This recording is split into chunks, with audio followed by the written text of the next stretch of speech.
ষড়যন্ত্রমূলকভাবে জামায়াত আমিরের x handle hack করে আপত্তিকর পোস্ট করেছেন একটি মহল।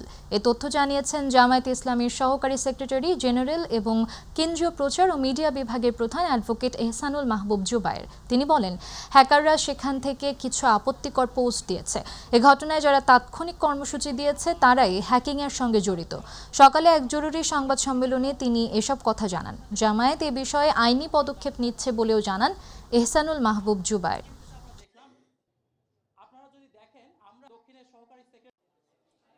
একটি দলের শীর্ষ নেতৃবৃন্দকে, বিশেষ করে আমিরে জামাত সহ আমাদের কেন্দ্রীয় এবং শীর্ষ নেতৃবৃন্দকে বিতর্কিত করা, জামাত ইসলামের ভাবমর্যাদাকে ক্ষুণ্ণ করা, একটি মারাত্মক ধরনের অপপ্রয়াস আমরা দেখতে পাচ্ছি।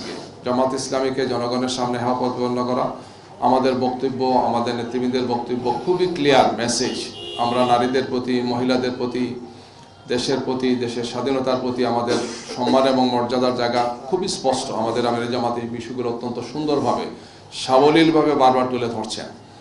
সম্ভবত এই সমস্ত কারণে একদল লোক চক্রান্ত এবং ষড়যন্ত্র করে জামাত ইসলামীকে প্রশ্নবোধক করে, জামাত ইসলামী নেতৃবৃন্দকে প্রশ্নবোধক করার জন্য তারা এই ধরনের গভীর ষড়যন্ত্রে তারা লিপ্ত আছেন। এর অংশ হিসেবেই আমাদের নেতৃবৃন্দের টুইটার অ্যাকাউন্ট এবং অন্যান্য যে সমস্ত অনলাইনে আমাদের অ্যাকাউন্টগুলো আছে সেগুলোকে হ্যাক করে এই সমস্ত কাজ তারা করছেন আমরা মনে করছি।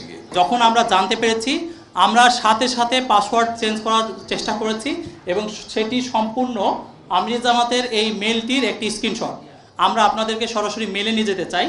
যদি মাত্র কেউ, অনেকে বলে রাখছেন ভুলে এটি হতে পারে, ভুলে এটি হলে কখনোই কিন্তু আমরা মেল রিকভারের চেষ্টা